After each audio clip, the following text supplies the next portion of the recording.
and welcome to Indianomics.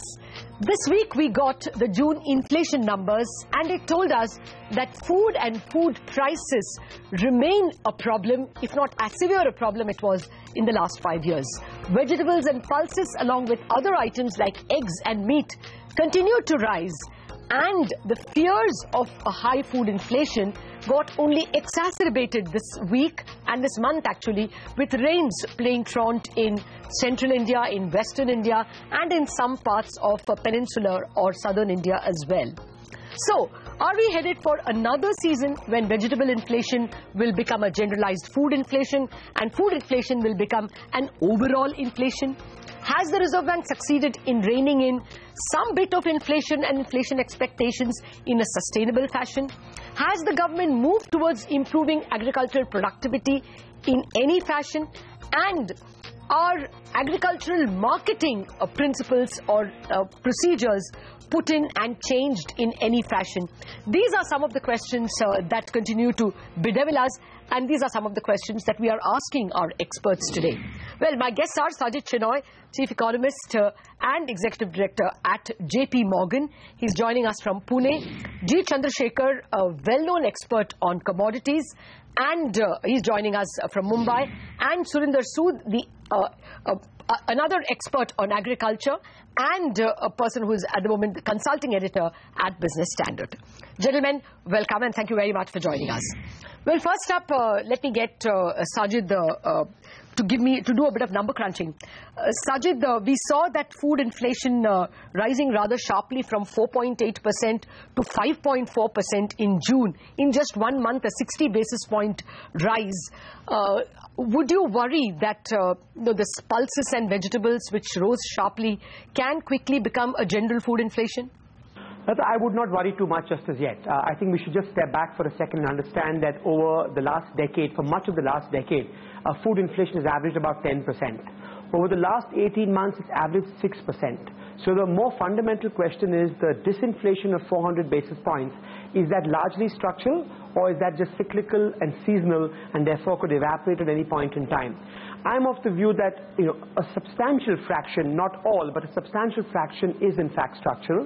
If you look through all of the confusion in the agricultural sector, interventions, support prices, there are three main sources of stress over the last decade. One has been higher minimum support prices, which have pressurized cereals inflation and also distorted agricultural production patterns. The second has been a lot of supply chain bottlenecks when it comes to perishables like vegetables and fruits that cause spikes every few months or years.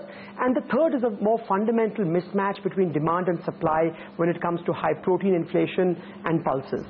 So if you look at these three sources of stress, at least on two of them, we should be glad that substantial progress has been made. In the last 3 years, MSPs have come down, and cereals inflation, which is 20% of the food basket, is at multi-year lows.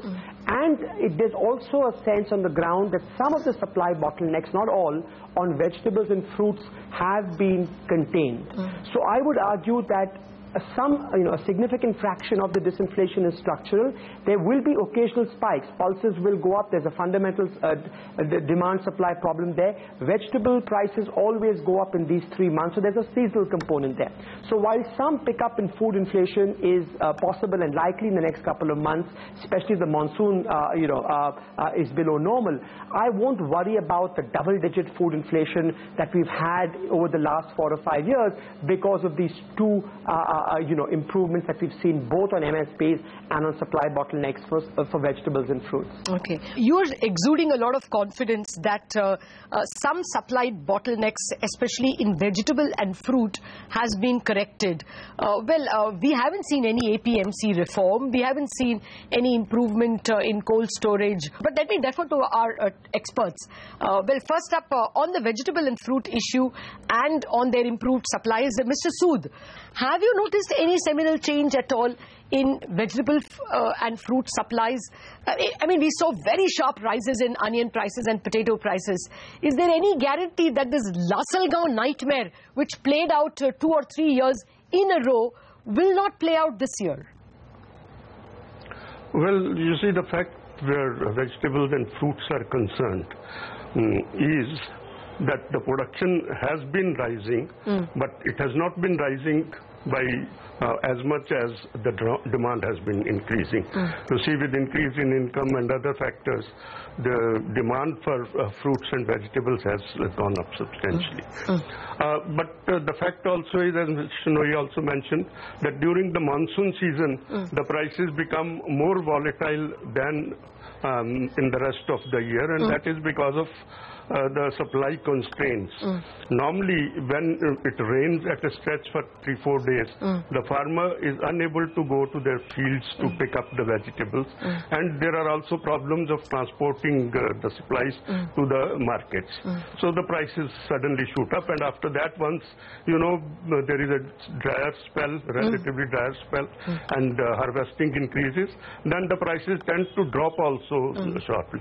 This happens in the case of say tomatoes, in the case of other perishables. But where semi-perishables are concerned, like potato and onions, the trends do tend to linger over a longer period. And the reasons for that are different.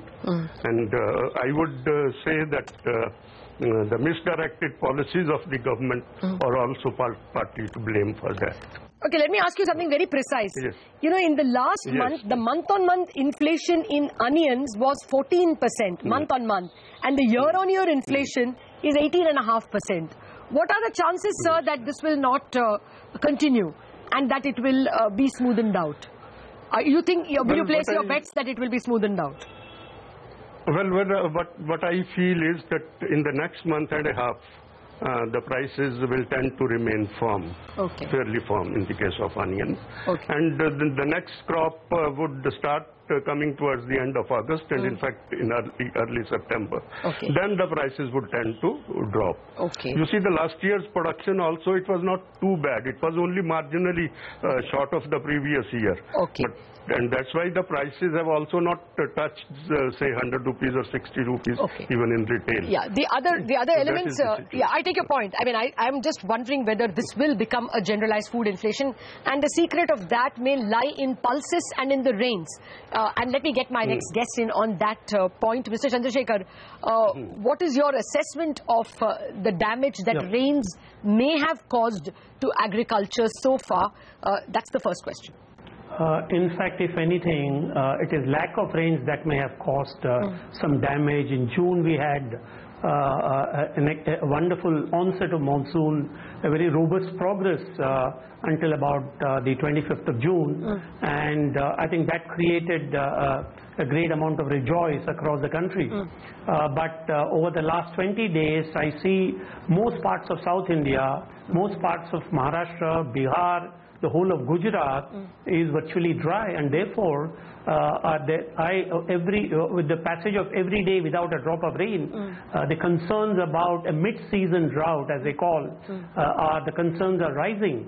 And it's at this point of time, after mid-July, the propensity for growers to continue to plant their traditional crops very sharply declines. And therefore, even if it were to rain across India, say over the next 1 week, 10 days, I'm not very sure how much additional acreage that will come into oilseeds or pulses or cotton or even rice or maize and other core cereals. This is one serious concern. I want to develop. I want to the latest numbers. Mr. Chandrasekhar, I'll quickly give a follow-on question, and we have to go into a break. But my point is, has damage already been done, and are we going to end up with a price problem and a quantity problem in some crops, or is it that we can wait for end of July to worry? In my opinion, there has not been any substantial or significant damage as of today. Because we had reasonably good rainfall the whole of June, then planting took place. There was enough subsoil moisture, but as I said, with the passage of every day, the moisture levels, subsoil moisture levels are declining rapidly, and that's for me a big worry. And over the next 1 week, 10 days, there's going to be a very crucial time. The second half of July, and if it does not rain, then I think we are actually staring at a mid-season drought. All right. Mr. Chandrasekhar, Mr. Sood, Sajid, stay on with me for a minute.